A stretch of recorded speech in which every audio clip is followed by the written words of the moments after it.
Tu es peut-être à découvert depuis des années, depuis des mois, depuis un moment et tu as l'impression que tu ne t'en sors pas malgré que tu travailles.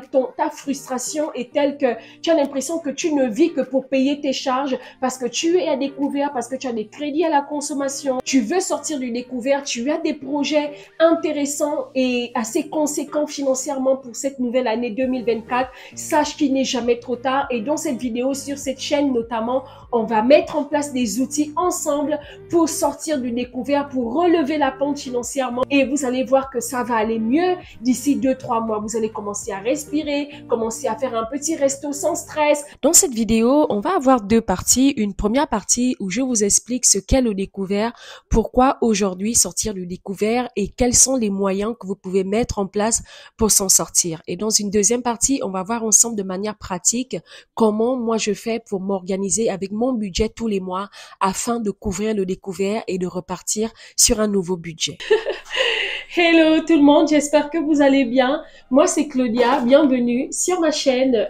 Ici vous retrouvez des vidéos lifestyle, les vidéos aussi sur la foi mais aussi sur les finances. Les personnes qui me connaissent savent que je suis très budget, je suis très carré avec mes finances. Sachez que mon métier c'est que je suis juriste et je travaille dans la finance et c'est vrai que j'ai décidé de commencer à aborder ce nouveau format sur ma chaîne. Comment gérer son argent, comment finalement retrouver son indépendance financière, être réellement libre dans ses finances, mais aussi dans sa tête, dans son esprit, dans son âme, pour pouvoir avancer de manière efficace dans ses projets. On n'a pas toujours et on n'a pas eu les armes nécessaires qu'il nous fallait pour gérer notre argent de manière efficace, pour gérer notre argent de manière à sortir du découvert, parce que je le rappelle, le découvert, en fait, c'est un prêt indirect que votre banque vous fait. Lorsque vous allez à la banque, on vous demande toujours quel découvert, quel montant vous voulez et votre conseiller financier vous le donne en fonction de vos revenus. Fin du mois, lorsque ton salaire arrive dans ton compte bancaire, la banque récupère ce que tu as utilisé en termes de découvert. Je déteste être à découvert, c'est quelque chose que je ne supporte pas. Mais c'est vrai que parfois, ça m'a dépanné. Parfois, oui, j'ai eu des imprévus, parfois avec ma voiture. Parfois, comme je le disais tout à l'heure, faire un resto parce que je n'ai plus de sous. Le but de cette vidéo, c'est de savoir quels sont les moyens, quelles sont les armes qu'on peut mettre en place aujourd'hui pour sortir du découvert, retrouver une réelle indépendance financière. Ce n'est pas facile, ça va demander de l'autodiscipline, ça va demander de se priver quelques instants et vous allez voir que ça va aller mieux d'ici 2-3 mois. Vous allez commencer à respirer, commencer à faire un petit resto sans stress, sans avoir le stress que voilà, la carte bancaire va être rejetée. Je pense que dans les moments où nous vivons, où tout est absolument cher, tout devient hors de contrôle, le temps est venu où vous devez absolument avoir des épargnes, avoir une épargne, avoir un budget qui est propre, dans la mesure où lorsque vous allez avoir un imprévu qui va arriver, vous savez que vous avez votre propre argent, sans stress, vous allez pouvoir aller piocher 100 €, 200 €, voire plus dans vos propres finances. L'heure aujourd'hui n'est plus aux crédits qui n'en valent pas la peine, les crédits pour les vêtements, pour les chaussures, pour les sacs, même pour un voyage, vous pouvez budgétiser pour pouvoir voyager par exemple cet été. Prendre ses responsabilités, regarder son compte bancaire en face, regarder ce qui ne va pas dans son compte. Est-ce que c'est parce que je fais des jeux en ligne? Est-ce que c'est parce que je vis au-dessus de mes moyens? Est-ce que c'est parce que je dépense pour des choses qui ne sont même pas importantes? Mais la chose la plus importante, vous devez savoir combien s'élèvent vos sorties d'argent tous les mois, en gros vos dépenses.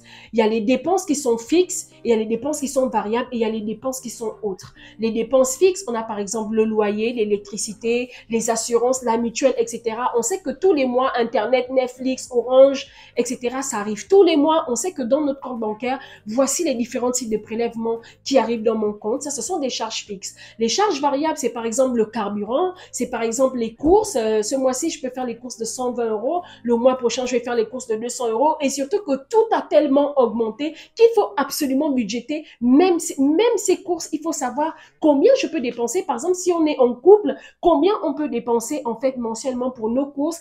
des courses en fait qui nous permettent d'arriver jusqu'à la fin du mois. Donc, on a le carburant, on a les courses. Qu'est-ce qu'on peut encore avoir comme charges variables? C'est-à-dire des charges qui varient vraiment en fonction des mois. Ensuite, on a les charges autres, les charges personnelles. On veut se faire plaisir. Par exemple, moi, tous les mois, j'ai mes tresses. Je suis toujours avec des tresses. Je pense que ça, c'est la 3e année consécutive où j'ai des tresses et mes cheveux apprécient. Je me suis mis aussi en place un budget mensuel pour faire mes ongles. Tout le temps, j'aime trop avoir mes ongles propres. Mais vous voyez que ce mois-ci, je n'ai pas mes ongles. Je n'ai pas fait mes ongles parce que ça me coûte 70 € tous les mois.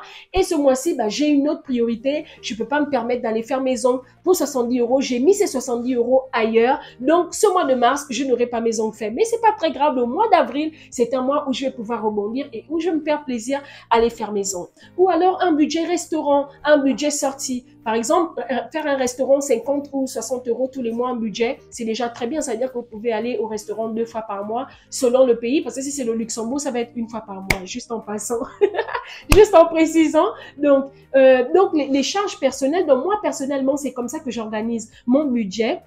Je vais récapituler. Il y a les charges fixes, comme le loyer, etc., les charges variables, le carburant, les courses et les charges, que je dis les charges personnelles. On va passer à la deuxième partie de cette vidéo, c'est-à-dire vous montrer comment moi je m'y prends pour sortir du découvert et comment moi j'organise mon budget mensuellement. Voici comment je m'organise tous les mois et pour me permettre de sortir du découvert.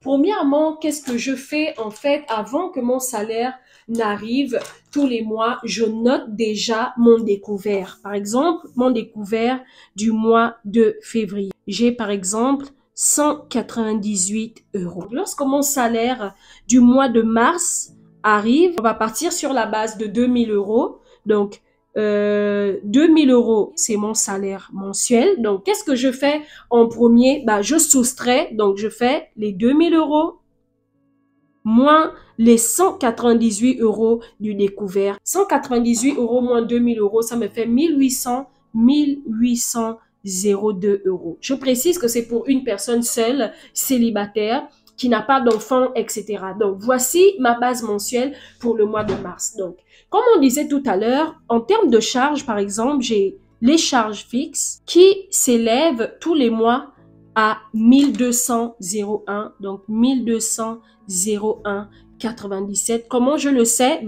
Tous les prélèvements. Donc, en fait, pour moi, les charges fixes, en fait, ici, ce sont les prélèvements. Pour mon loyer, par exemple, 600 €. Ensuite, l'électricité, je paye 58 € tous les mois. Il y a aussi un pôle très important, un crédit, par exemple, à la consommation. Mon crédit à la consommation me fait tous les mois 150 €. Et après le crédit, j'ai le transport, donc le train, sachant que j'ai mon véhicule, mais je prends quand même le train pour aller travailler et l'abonnement mensuel me fait 113 €. Avec ça, j'ai l'assurance de mon véhicule, me coûte 76 € tous les mois. Après l'assurance véhicule, j'ai la mutuelle. Je suis chez Harmonie Mutuelle et ça se passe très très bien. 65 € tous les mois. Et avec ça, j'ai Orange et je paye mon abonnement Orange à 42,99 €.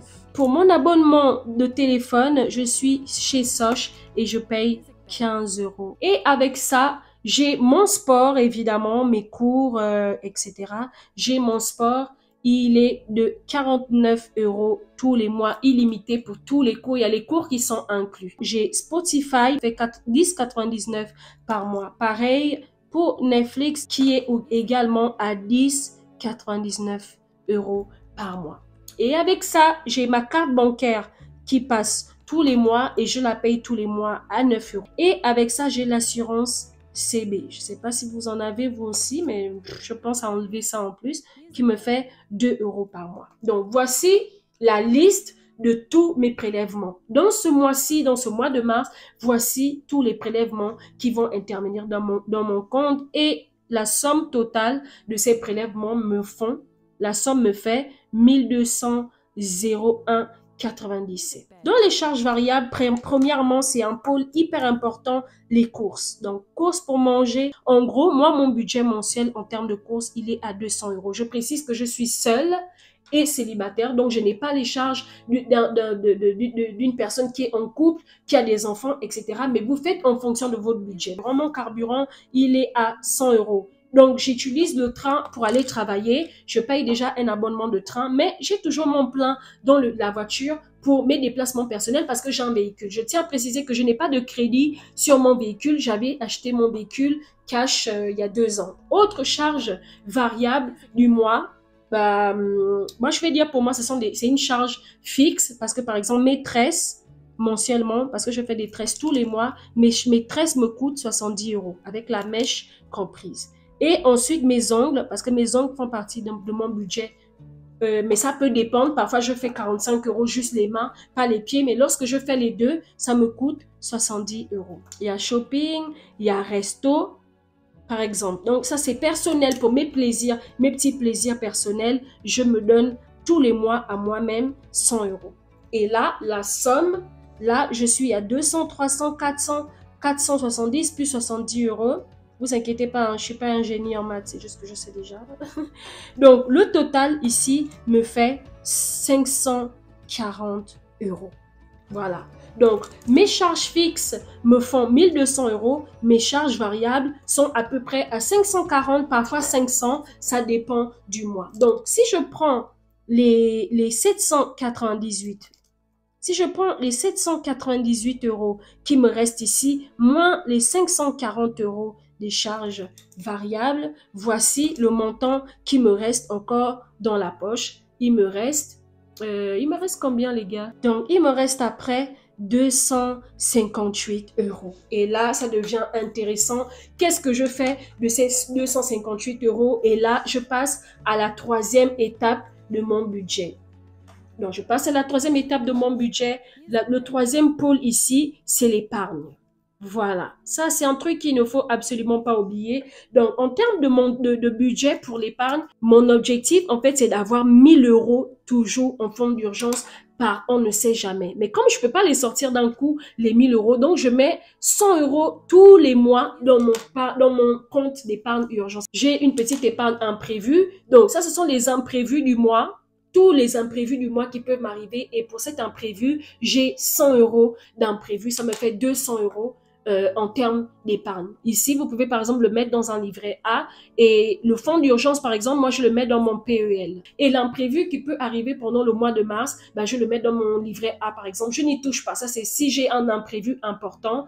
Donc, qu'est-ce qui me reste à la fin? J'ai encore 58 €. Et comme nous sommes des Africains, moi, les 58 € là, qu'est-ce que je fais? Je les garde, par exemple, pour envoyer un petit sou à ma grand-mère pour qu'elle se fasse plaisir. Voici comment moi je m'organise tous les mois. C'est vraiment mon fonctionnement. Et ça, c'est un carnet que j'avais acheté, donc que j'ai acheté en fin d'année. Donc, chaque année, j'ai toujours mon carnet comme ça pour faire tous mes budgets. Donc là, j'ai tous mes budgets du mois de mars, du mois d'avril. Je note tous mes projets. Donc voilà les gars, voici comment je fais tous les mois pour m'organiser financièrement, pour devenir indépendante financièrement avec ce petit budget manuel. Il y en a qui s'en sortent avec des plans Excel. Ils ont d'autres moyens. En tout cas, faites comment vous le sentez. Faites comment vous fonctionnez habituellement pourvu que vous sachiez exactement quelles sont vos charges fixes, vos charges variables et qu'est-ce que vous pouvez mettre en épargne tous les mois. C'est hyper important.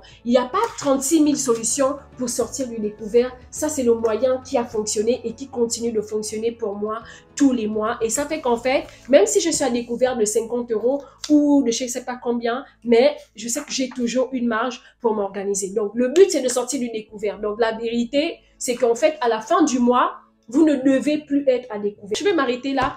Pour aujourd'hui, la prochaine fois, on va voir ensemble comment mettre en place une épargne de manière efficace. Quels sont les types d'épargne? C'est quoi le fonds d'urgence? Pourquoi avoir un fonds d'urgence? C'est le seul moyen pour retrouver une vraie liberté financière. Et il y a même une vidéo encore plus importante, comment aider nos parents qui sont au bled. Prenez vos responsabilités dès aujourd'hui, téléchargez vos 3 dernières fiches de paye, identifiez les pôles de finances qui vous prennent le plus votre argent, prenez les choses en main et décidez aujourd'hui de vous sacrifier pour 1 mois, pour 2 mois, pour 3 mois, pour devenir indépendante financièrement. Comme ça, lorsque vous allez avoir des gros projets, comme par exemple acheter un appartement, bah, vous pouvez mettre des sommes encore plus conséquentes de côté. Voilà, en tout cas, je suis hyper contente d'avoir abordé ce sujet avec vous. C'est vraiment un truc que j'ai appris de moi-même ces derniers mois. Ce n'était pas facile, mais j'ai appris, j'ai travaillé sur moi-même, je suis devenue plus responsable. Hein. J'ai affronté mes peurs, mes doutes, mes craintes. Et puis aujourd'hui, je me sens beaucoup plus libre financièrement. Il y a des mois qui sont plus intéressants que d'autres, mais le plus important, c'est de s'en sortir. N'hésitez vraiment pas à partager cette vidéo à une personne qui en a besoin. Si vous avez des questions, je suis toujours là en commentaire pour vous répondre. Et je vais également mettre ma boîte email de l'époque, mais il faut que je la réactive à votre disposition. Mais n'hésitez pas, on est là pour s'entraider. 2024 n'est qu'au début. Ayez des projets dans la vie, ayez une épargne, c'est très important. Et je vous dis à la semaine prochaine autour d'une nouvelle vidéo. J'ai beaucoup parlé, mais c'est pour la bonne cause. Bye.